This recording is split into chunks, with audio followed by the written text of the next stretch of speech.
Argentina once again showed that, even when it does not need to play at full intensity, it is still an extremely difficult national team to face. Lionel Scaloni's side came into the match against Jordan with qualification already well on track, with the possibility of managing energy and with the chance to rest some important players. And even so, the world champion gave nothing away. Jordan came onto the field with a fairly clear idea: defend with order, close down the spaces through the middle, avoid getting stretched too much, and try to prevent Argentina from feeling comfortable in the opening minutes. For an initial stretch, the plan seemed to hold. The Jordanian team stayed compact near its own box, tried to press when the ball went wide, and looked to keep the match at a low rhythm without too much open space. But Argentina was patient. It did not get desperate. It moved the ball from one side to the other, waited for the right moment, and when it found the first gap, it struck. The opening goal changed the course of the match and also Jordan's emotional state.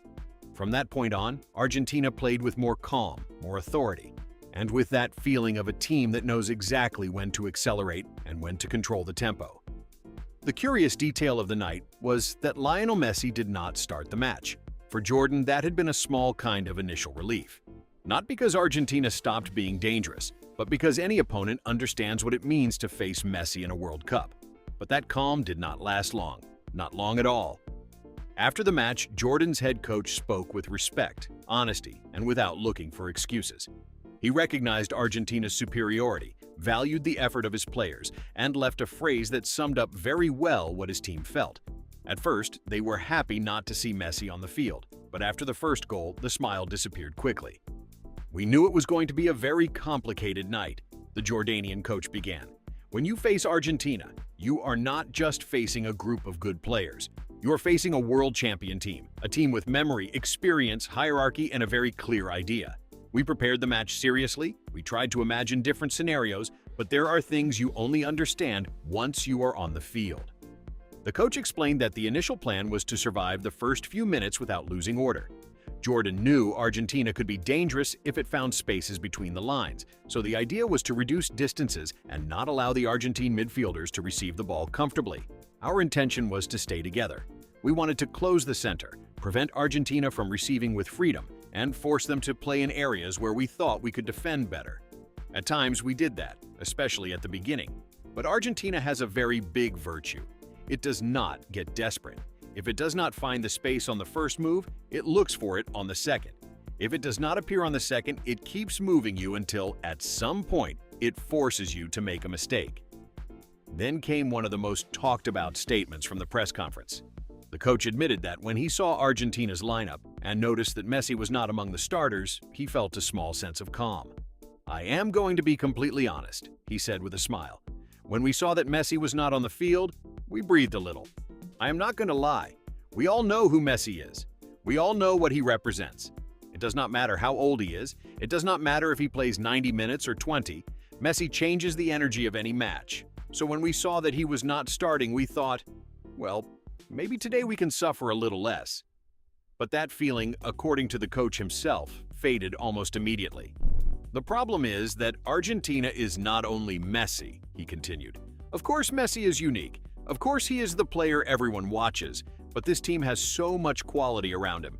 And after the first goal, the smile disappeared pretty quickly.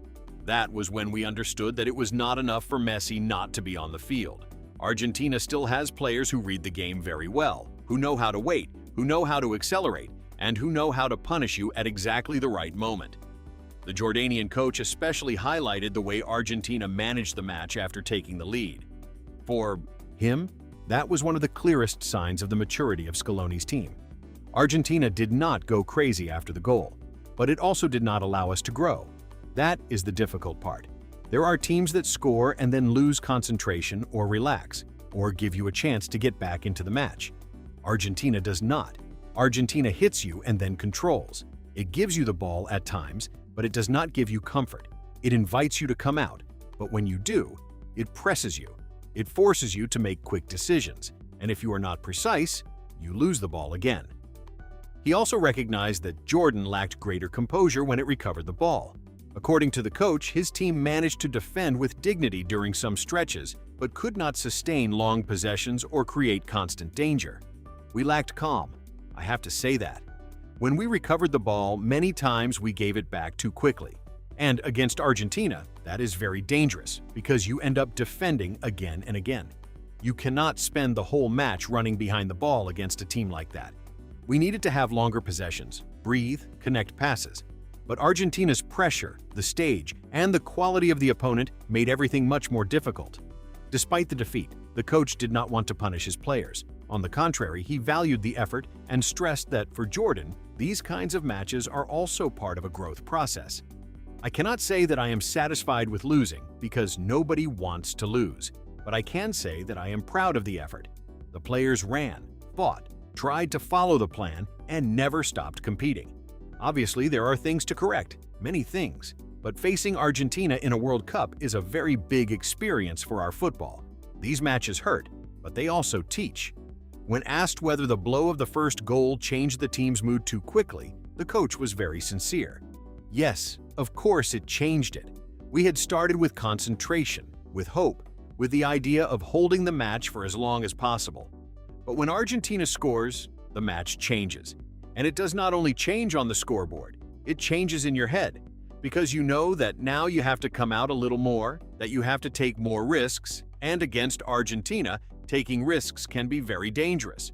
That was the moment when the match started slipping away from us. The coach returned several times to the figure of Messi, even though the Argentine captain had not started the match. For him, Messi's presence on the bench was already enough to emotionally condition the game.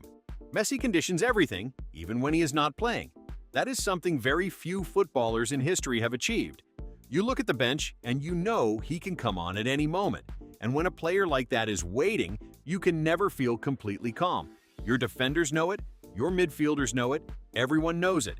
He is not a normal player. He is a global reference. For us, from a competitive point of view, it was better that he did not start. But from a football point of view, sharing a World Cup with Messi is always something special. He also shared a reflection on the Argentina national team in general, and said that what impresses him most is not only its technical quality, but its competitive personality. Argentina has talent, but many teams have talent. What makes it different is its mentality. It is a team that knows how to suffer, it knows how to wait, it knows how to play with the score, it knows when it has to press and when it has to slow the match down. That does not happen from one day to the next. That comes from years of work, from finals played, from difficult moments, from shared experiences. You can see that this is a group that believes in what it does. In that sense, the Jordanian coach was firm when talking about Argentina's future in the tournament. He did not hesitate to place Scaloni's team among the top contenders. For me, Argentina will be among the 4 best teams in the World Cup, without a doubt. I am not saying that out of empty respect. I am saying it because we saw it on the field. It has hierarchy, it has experience, it has a very strong structure, and it has players who can change a match at any moment. After that, in a World Cup, things can always happen. One detail, one injury, a penalty shootout. But if we are talking about level, Argentina is clearly among the 4 best national teams in the tournament. The coach explained that, even with rotations, Argentina gives the feeling of a team prepared to compete until the end. That is the strongest thing. Today we did not see an Argentina that was desperate or forced to win by any means necessary. We saw a mature Argentina, a national team that manages energy, that can change names and still maintain an idea. To me, that is the sign of a big team. Big teams do not depend only on 11 players. They have an identity that remains even when some pieces change. Regarding Jordan, the coach was self-critical, but also hopeful. He admitted that the team has to improve a lot if it wants to compete more strongly on stages of this level. We have to learn. That is the word, learn. Today we had to face a national team that is several steps above us, but that cannot discourage us. On the contrary, it has to show us where we want to go. We need to improve physically, tactically, technically, and emotionally.